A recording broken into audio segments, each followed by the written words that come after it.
this particular panel, we've heard about the module, we've heard about the inverter, so now it's time to hear about everything else, basically, which is what balance of systems stands for. And I think it was interesting when Bill was talking, he was talking about, he used the words science, technology, and engineering a lot in his words, and and relating to solar specifically. And I think it was interesting because the fundamental design of a PV system hasn't really changed by and large over the last even, let's say, 20, 25 years, right, in terms of the module design or even the system design. So it's interesting that despite all this sort of talk about innovation, that's the case. Now, here today we're going to actually hear about 3 companies that have pretty unique, innovative take on the balance of the system that are actually doing something genuinely different. And we're going to, and the 3 gentlemen here, I think, have a combined experience of, I'm going to say, at least 30 years, probably more in solar. 700. So to my immediate left, there is Mike Miskovsky, the CEO of Cubotics, followed by Mike Mihawich, the VP of Marketing at Nextracker, and then Dean Solon, who is the founder and CEO of Shoals Technology Group. Now, I'd dearly like to have had Mike Mihalik here from Suniva as well, but unfortunately, Suniva doesn't play in BOS. So, because otherwise, I think the congregation of Mike Miskovsky, Mike Mihawich, and Mike Mihalik would have produced some magic. So, without any further ado, I'm going to let Mike get started from Cubotics. Okay, I'm your first mic. Is my mic going? Thank you. If there isn't a rule that in presenting you don't want to follow Bill Walton, there ought to be. But actually, I took a lot of heart from, not only from what he was saying, but it was very reminiscent of company meetings we have pretty much week in, week out in our company. And I hope it's true for everybody else. I hope everybody, as leaders in your companies, you are taking the time to make sure that everybody who's working for you knows that you're in a mission-driven enterprise, that we're not just doing this because we want to see our companies grow and we want to see our name in lights and we want to grow revenues and share and all that sort of thing. We are actually doing the good work to help a planet that's ailing. So I appreciated him framing it that way. And in that sense, I guess I don't begrudge the requirement to follow him in the presentation. Okay, so the topic was innovation in balance of solar, or balance of system in solar. One quick admission. I will, during the course of the couple of slides to come, I will actually say some nice things about the company that I work for. But I very much want to stick to the themes that I laid out in this first slide, which have really very little to do with my company and my current company, and more to do with how I think we all have to view the challenge ahead of us, and how we have to, for the most part, pull together as an industry to think harder and to think more introspectively and deeply about the problems that we face to solve the only problem that really matters, and that is driving down the costs consistently, continuously over time in solar. Without that, the alternative is clear. Guys are going to keep on blowing up mountaintops in West Virginia. They're going to haul the black stuff to a place where they can burn it, and it's going to light these lights. And that's pretty much the way it's going to go, right, until we flame this entire place out. So please, I want to echo what Bill Walton was saying. Please keep your eyes on the prize, and I think that goes for the way we run our companies and the way we work with the ecosystem. And one additional quick aside, I'm about 2.5, 3 months on the job with Cubotics. My most recent company, Zep Solar, was also in the same space, or it had a similar set of DNA markers, and that was innovation in the balance of system to drive down costs. And I'll just say, as we work through some of these bullets and then talk a little bit about my company, that I feel as though this is a trend and a playbook that emerges as a useful one. If you can, for instance, tell residential solar that not every rooftop needs rail, and if you were to change that dynamic, that cost structure for how you create a company, how you roll out, what fleet of trucks you buy, how big your warehouse needs to be, how quickly you can train and grow a workforce, how much money they can make if they're truly productive. You can actually change a lot of the dynamics in the industry, and we've seen in the last example, at least the last 4 years of my life, how you can take something from a very small early idea that seeks to eliminate materials or complexity and change in industry and really help us get to consistently lower costs. We hope to do exactly the same thing in balance the system in the scaled ground mount and tracking space. So today's BOS challenge is what's called for. I'll just drain this slide and let's get going. Rethinking problems and challenging every assumption you have about the business that you're in and the way we all have to operate in order to get our jobs done and drive down costs. One of the things that I think is critically important, and I hope people have seen a lot of opportunities during this conference to do, is to encourage not only fresh perspectives inside your company, your product leadership, your employees, but also in your ecosystem. So what are you doing by way of partnerships with others in your space and near your space to invite them into the conversation and drive down costs, drive more innovative thinking into what you're doing, including simple things like how we shape metal, how we manufacture and deliver, what supply chains we choose, what cost structures we assume as we make choices in our business. So think out of the box, or at least reserve some portion of your whiteboard and leave it white and fill it in as you begin working with folks in your ecosystem. And then watch for ways in which downstream your innovations can actually trigger other opportunities to be more efficient. I mentioned before the notion of changing the nature of the fleet trucks that somebody in the residential installation field might be selecting. It just so happens that if you go from an industry we had 6 or 7 years ago, where it took a team of 5 or 6 people up on a rooftop 2, 3, 4 days to install a system like you saw on Bill Walton's roof, if you change the dynamic and you actually can see that same crew doing 2 or 3 jobs in the same day, guess what? The fleet of trucks that you have right now is inadequate. You need to have 2 or 3 jobs worth of modules riding with you as you check out from the warehouse in the morning. So it does create opportunities for you to leverage the downstream impacts of the choices you make or the impact you make. Guess what? If people are 2 or 3 times more productive on the roof, are they or are they not going to work faster?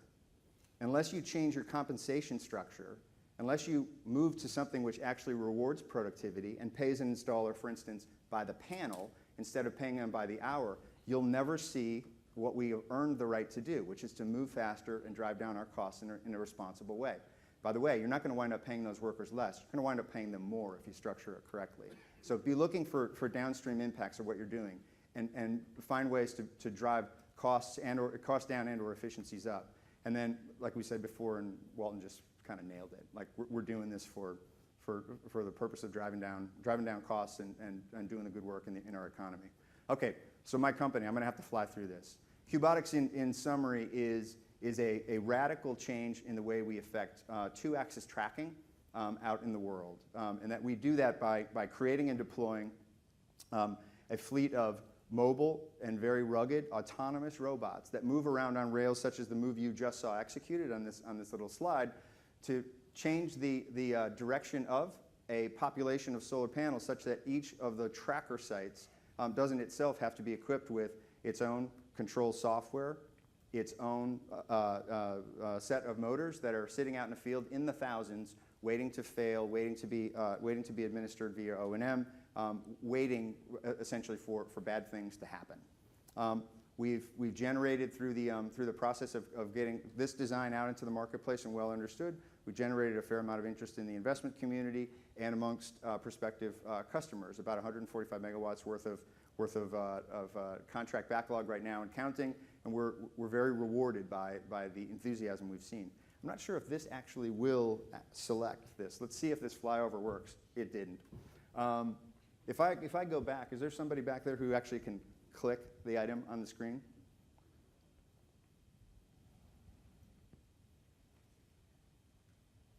And there is sound, but it's a sort of a hokey soundtrack. But this is just a quick flyover of an installation that we have done in Warm Springs, Oregon. And what you're going to see in just a moment, by the way, really cool when you can get quadcopters flying around your arrays like this. It's just, whoever does this stuff can charge almost anything because you just want to see it. But as you can see, a robot running on a monorail has 2 motors built into it. It moves from station to station, makes an engagement on 2 separate points of engagement at each one of those tracker posts, and changes both the azimuth as well as the elevation for in this case, a population of 5 solar modules, The solution is populated with both 5 and 6 module tracker designs, and we're open to and developing other riffs on this exact model as we speak. So not your granddad's trackers, I think you would probably admit. Sorry. Oh, enough. You gonna be trouble over there? I usually am. Yeah, you usually. I'm used to that. Okay, so the system that you just saw has 3 basic components. One of those is dead center in the middle of this, which is a tracker that's capable of moving in two dimensions against 2 axes. There's software and controls, which are off screen and sitting in a ruggedized computing box that provide controls and ongoing monitoring of the system. And then the robotics. So a fleet of robots, usually 2 per a population of trackers that we'll talk about in just a moment, that move about the facility and adjust the attitude of each of those trackers.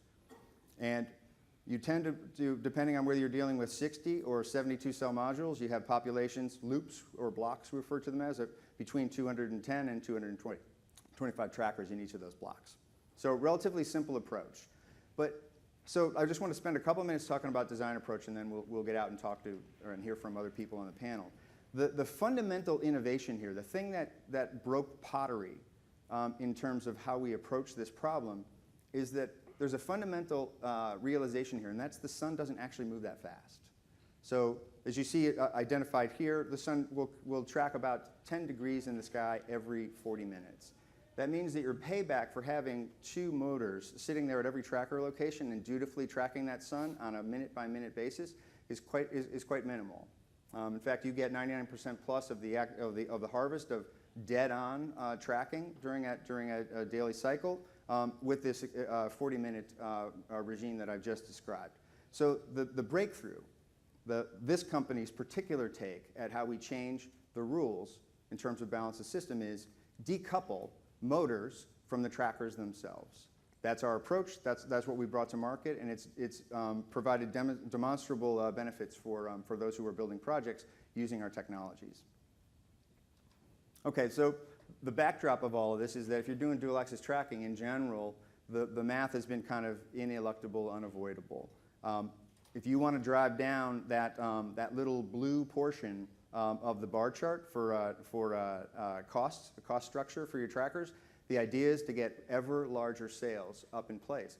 Unfortunately, as you do that, as you expand the area of PV that's exposed on a per tracker basis, you also inherit the red, which is an increasing amount of structural steel, an increasing amount of foundation work that needs to be done in order to get your job done. Our approach is to try to break, as I said before, decouple the amortization requirement you feel because you've got a bunch of motors sitting out in the field, and try to find a different way home.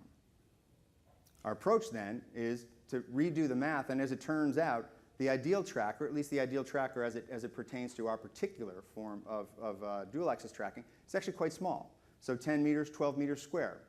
What you inherit by that design change is a requirement for decidedly less structural steel. I used to think this was just a play for getting rid of a bunch of motors out in the field.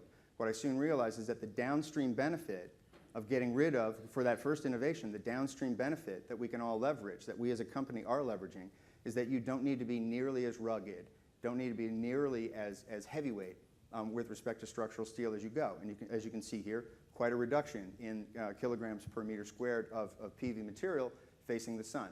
We like our chances at this sort of cost structure.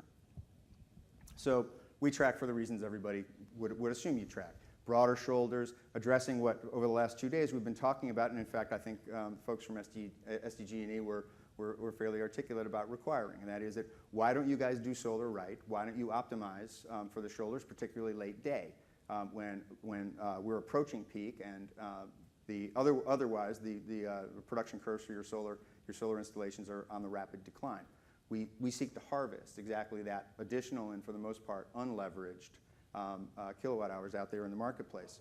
And that benefit can be articulated in a different way, between 15 and 45%, depending on where you are in the country, where you are in the world, additional yield for your investment. And side-by-side performance out there in the real world, we have the luxury of having a number of customers and in certain cases investors who've taken a hard look at us on a side-by-side basis with other single-axis tracking products, and they've demonstrated in their own facilities on an apples-to-apples basis exactly what we've been purporting, and that is that you can indeed create better harvest, better yield off of a two-axis tracking solution, all other things remaining equal with this form of solution. So one additional downstream benefit, I mentioned you should be, as often as you can, be looking for these things, and we're trying to leverage this as much as we can right now, is that with lighter weight units, you actually now can reduce the nature of, the size of, in certain cases, the crews. You can be much more flexible about the kinds of sites that you select. You don't necessarily have to grade everything so it looks like a football field. Uneven terrain and modestly sloping terrain is actually a reasonable environment for the kinds of installations, because you're seeing serpentine, a number of rows that actually can be went through by these tracker rails, or rather by the robot rails, in a serpentine fashion that can hug the land. And eventually, it all gets down to return. The kinds of incremental harvest we're talking about can yield much better financial returns for projects. And again, that benefit is going to vary based on where you are in the world and the prevailing options that you face as a project owner. So going forward, and I promise, I believe this is the last of my slides.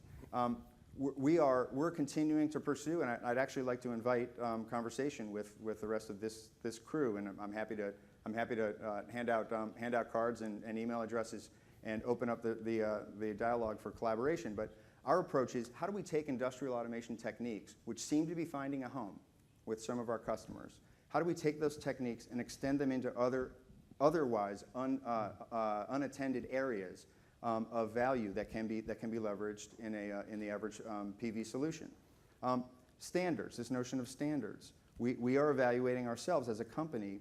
If we can move robots around a tracking array, who's to say that we always have to be the folks who manufacture that tracker?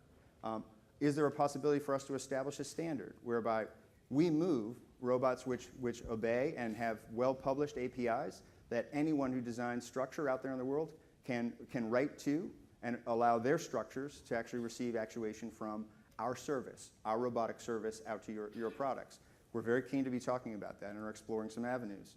I think it goes without saying that if you're producing more, you're more valuable to storage solutions. So we're very interested in how we can enable and extend the value of storage solutions that are now being developed. And as always, if we can't drive down costs through what we talked about or what we will talk about in the future, then we need to find a new line of work. So that's our mission. That's our goal. I believe I might have come to the end. Thank you very much. Great. Well, from one mic to another, let's hear from Mike Mihaljevic of Nextracker. All right. Hello, everybody. Good afternoon. So I'm going to continue the tracker theme here from a slightly different perspective, although echoing a lot of the same, I think, high-level issues in the industry that we're trying to solve in a similar vein as Cubotics, but with a slightly different paradigm. So Nextracker was really born out of a set of collective experience that our founding team members brought. Literally about 100 years of combined tracker installation experience, about 1 gigawatt of installations. We have a strong legacy of Power Light, SunPower, CPV folks that founded this company. And it was really sort of born out of this experience in working with a lot of different tracker products on the market over the last couple of decades, and sort of understanding a lot of the limitations and sort of opportunities for improvement that really hadn't been pursued yet. If you think about the horizontal single-axis tracker space, which is the product category that we're pretty much exclusively focused on right now, most of the products on the market are really sort of derivatives of the original Jeff Shingleton design going back to the early 90s, maybe even the late 80s.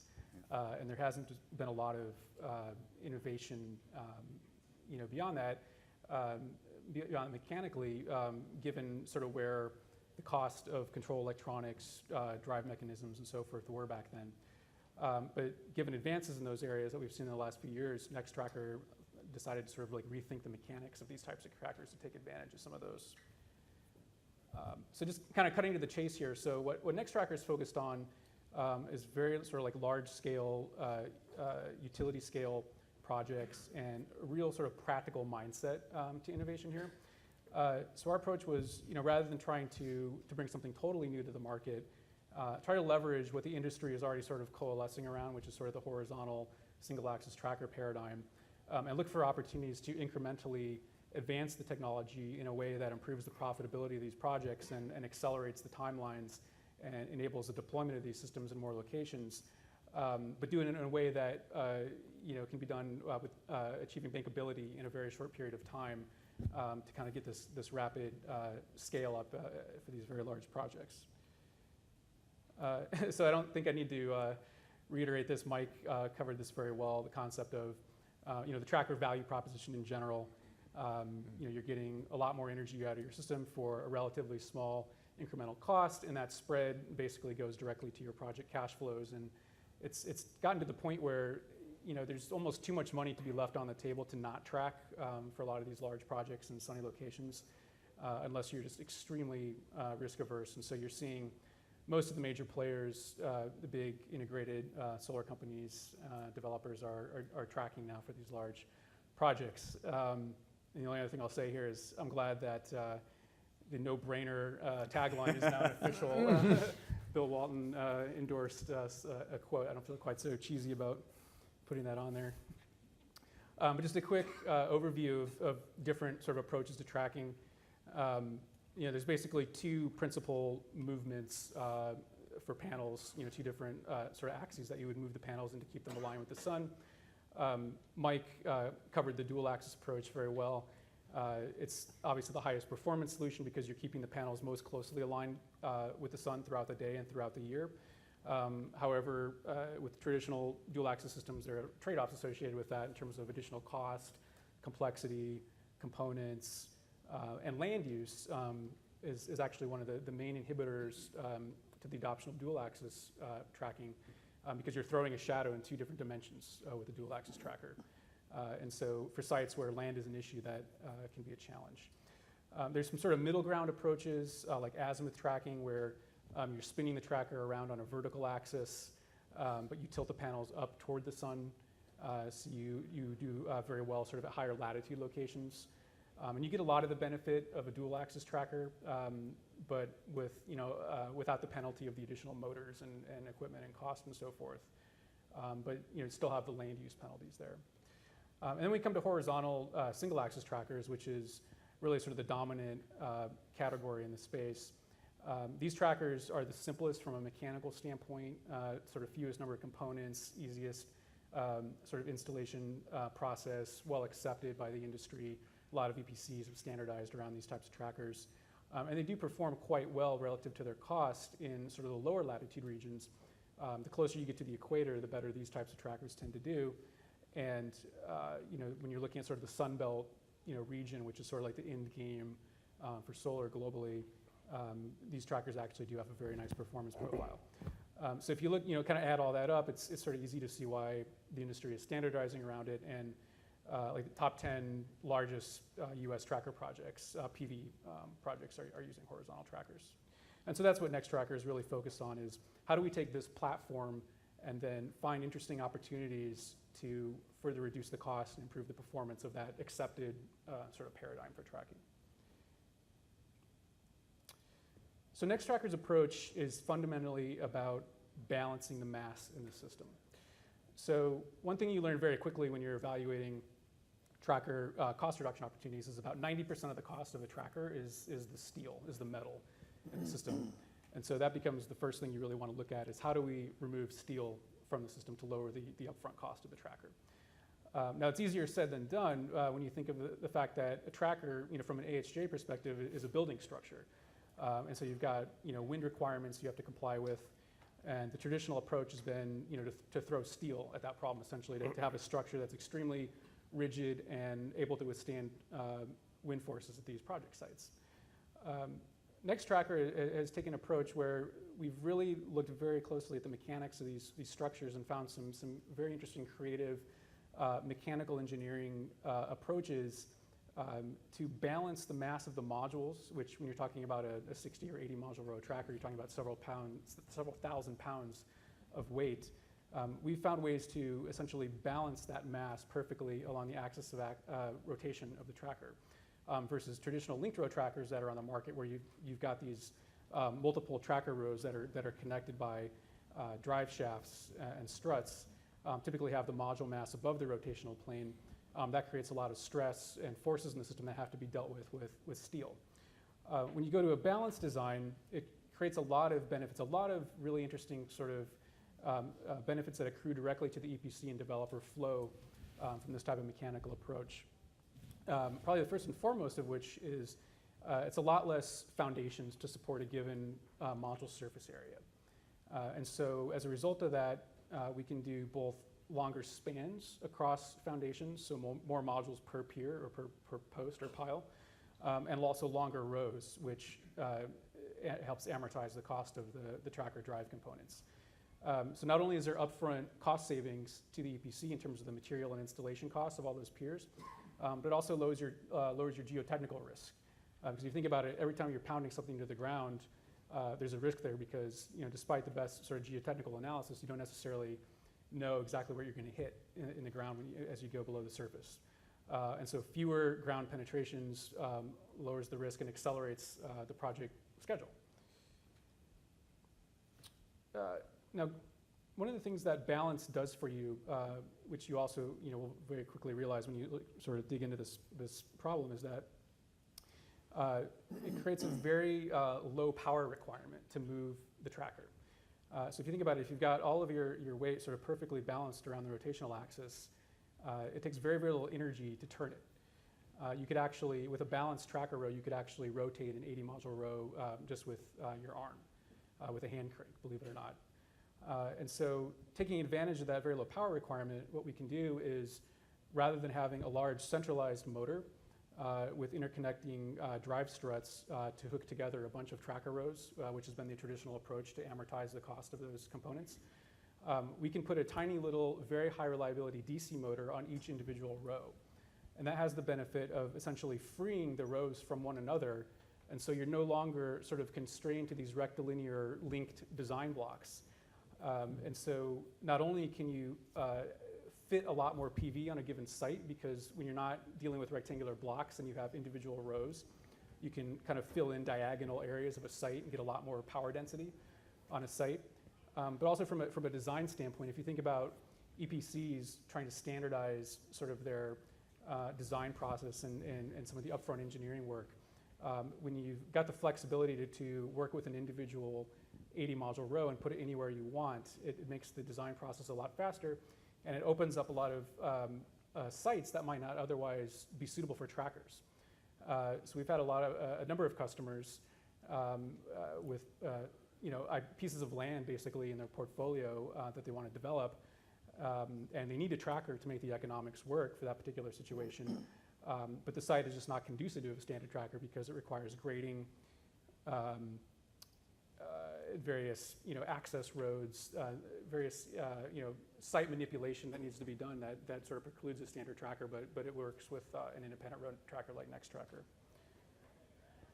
And then finally, this is something that this is probably the thing that we're most excited about, and this is sort of taking the balanced low energy tracking approach to its full logical conclusion, and that is, if it takes so little power to make a row move, why run power wired out to the rows at all? Why not just put a small solar panel on each row, a tiny little 20 or 30 watt panel, and let that just power your row? So as opposed to a standard tracker where you're running DC wire or AC wire out from your inverter pads out to the field, and you've got all that trenching and wire and installation labor. With this tiny little solar panel and a controller, we can eliminate all of that. So there's a lot of upfront cost savings for the EPC. But then also, from a project sort of schedule, project velocity standpoint, if you think about the commissioning process now, with a typical tracker, once you get all the mechanics installed, you've got to come out and actually get all the electronics set up to make the thing actually start moving and tracking. With this system, it's much more plug and play. So the same people that are out there installing the tracker, when they finish installing all the modules on a row, they simply plug in the solar panel to the controller, and the thing starts tracking autonomously. So there's no special trades or technicians or anybody like that having to come out to the field to commission and calibrate the site. You don't even need AC power on the site now. As soon as you install the mechanics, it starts tracking and you're off to the races. So that's a huge benefit from a schedule standpoint. And then finally, this also kind of riffs a little bit on Mike's comment about sort of finding other opportunities to automate tasks in maintaining a solar site. And that is when you have independent rows, you can do things like turn 2 rows toward one another and clean 2 rows of panels simultaneously. So this is something that we're finding is really important for a lot of the projects, these big project sites in places like Chile, in these desert environments where there's a lot of dust, there's a lot of concern about soiling in the panels, so they're cleaning all the time. So with this balanced independent row design, you can do this sort of thing and dramatically increase your efficiency and also open up the possibility for sort of automated technologies to do this. When you don't have that drive shaft blocking the middle of a row, you can shoot right down an entire row with a service truck or some other sort of autonomous vehicle, clean 2 rows of panels simultaneously. And basically, in this example, you're cleaning 160 panels in one swipe of a truck versus with a traditional tracker, you can only get to about 30 panels at a time. You go halfway into a row, back up, and then halfway into the next row, and so forth and so on. So pretty significant efficiencies there. This is just a quick slide on sort of market adoption relative to this. So I think the message here is that we've chosen a path of sort of incremental innovation on an existing, established, bankable tracker technology, which is horizontal trackers, looking for opportunities to cost reduce, improve the performance and O&M, and it's being adopted quite significantly. Thanks. Great. Thank you, Mike. And last but certainly not least, let's hear from Dean, best night ever, Solon, from Shoals Technology Group. Well, thank you, everybody. I got to give a couple apologies. First, I come to beautiful San Diego on Sunday to catch a cold yesterday, so my voice is a bit screwed up. And this is why I'm actually wearing pants today. So I was going to really? say. Okay. Yeah. this feels very weird. I actually went last night and bought a pair of pants. So Why is that hard to believe? what the heck? So I thought in the holiday season here of Christmas and that, I figured I would do a little Ebenezer Scrooge, where we understand the past, the present, and the future of solar, where it's come from, where it is now, and where it's going to head. A little stupidity there, but what the hell. So the 3 blocks I'm showing, at the bottom, I'm kind of laying it out in the terms everybody gets. The DC wiring of the past has basically been very long home runs to very large combiner boxes, into recombiner boxes, into trenches, into all the expensive ways of doing solar. Thank God it got us where we're at, but that solution needed to go away. Home runs back to combiner box. It's not such a great idea. So what we have been doing for about the last 6 years is we came up with the component harnesses, where we have the trunk cables, combining strings, and then running half the amount of wires back to the combiners. So half the copper has been removed, and the size of these big monstrous combiner boxes got to manageable size combiner boxes. Where we're heading in 2015 is we're hopefully going to have an iPad mini kind of install, where there's 0 combiner boxes, there's 0 recombiner boxes, there's 0 trenching, there's 0 brown power. And how are we going to do that? So, well, shit, I didn't even listen to my own slides. Here's the system of the past, which is the harnesses to the combiners to the inverter station. It was a pretty good idea. Here's where we're at, where strings are combined on a harness, ran to the combiner box, combined up, DC feeders to the inverter station. Much nicer solution. Here's where we're going in 2015.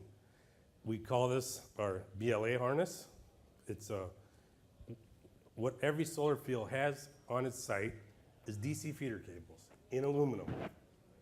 So what we did is we've taken that DC feeder in aluminum and we've taken the component harnesses and we've turned this DC feeder into the combiner box. So feeding back, this is a 4-aught cable, this is a 250 kc mill, a 500 kc mill. So we're capable to 777 MCM on the feeds from the field to the inverter station. So how do we handle that? We played with an old friend, multi-contact. A lot of people who have been in the solar, this was an old MC3 connector. We stuck an air hose up its butt, blew it into a 1,000 amp connector. The most reliable connector in the world has been the MC3. It's never had a failure. So what we did is we took that technology and we turned it into a 1,000 volt connector, 800 amps. We have it at 2,000 amps up to 10,000 amps. The same connector is for the DC side and the AC side. So then what you have is you now have a bulkhead connector, which this big cable plugs into, to give you this lead assembly. I call this the BLA harness. For the politically correct, it means big lead assembly. For the politically incorrect, it's big ass lead assembly. This thing is a big ass lead assembly. It's made out of aluminum, it comes on a reel, rolls. You have 2 cable assemblies taking care of massive kilowatts of power. So what happens there in the field, or the side of the inverter station, first of all, everybody hates inverter stations, right? It's a hell of a sore subject for everybody. They suck, they fail. Every inverter station has given the black eye to every inverter manufacturer because they had to deliver power skids. And once the power skids went out of their controls, quality, delivery, pick a topic, just went to hell. So what we're doing is we put these big lead assembly bulkheads on the side of the inverter station now. Then what happens? You then simply plug it in and twist it 90 degrees. That connection, once it's made, is never to be serviced again.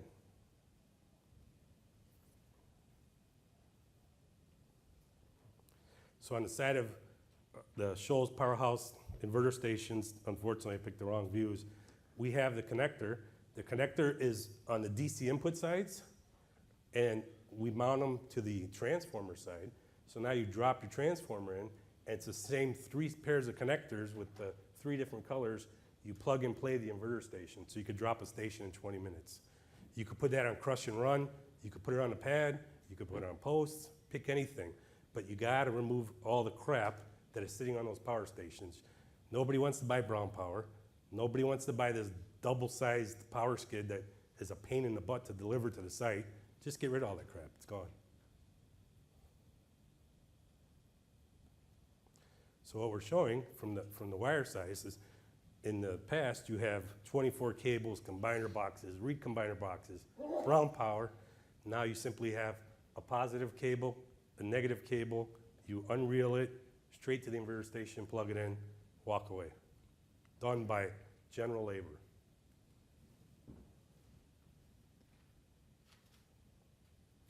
Here's the biggest thing. The word maintenance in the O&M side of the BOS, it's gone. Because there's no combiner boxes to check torque on. There's no recombiner bolts that are gonna loosen up or fail. All of your O&M related to the BOS outside the inverter station has been removed. Those connections are there forever. So you just drop out the word O&M. I know a lot of people sell O&M services, but I've been preaching since I started solar reliability, reliability, reliability, and then cost. So as most of you who buy our products, thank you by the way, our mantra is we sell a Ferrari for a Chevy price, right? We're very large in the combiner box business and the recombiner box business. We love it, but it needs to go away.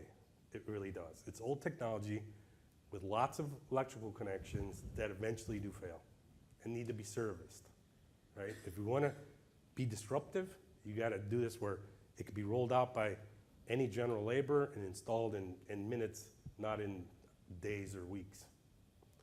And then the last thing we're bringing to the market, but I don't have it in this presentation, is in the view of the tracker guys, we've we've designed and have implemented a wireless parasitic tracker control. So off of the same wire assembly, it's running a wireless parasitic motor drive that uses, I don't know, 600 watts, and then completely runs through the wireless. So now you removed your brown power, because on it, I know the skid guys don't want to hear this, but on a skid, every one of your AC distribution systems costs you about $30,000 a skid. By the time you buy the transformer, the outdoor rated NEMA cabinet, and all that wiring that they have to do to get that power out to the field, you don't want to do that crap anymore. That's all failure modes waiting to occur. And I overheard somebody say, solar's been going about 5 years, with failures. Well, yes, because some of this older technologies have gotten us where we were. We thank it for getting us where it's been, and it's time to move to the next generation of product. But just like CD players and iPods and all the rest, some people will want combiners, recombiners, some will want lead assemblies. We will maintain and sell all of the different products, but as far as I'm concerned, this is about the only reliable way. And just to kind of throw out a quick number, just on a megawatt basis, the savings to head to this solution, just in the equipment buy, not including any labor, is about $20,000 per megawatt savings. That's how drastic it is.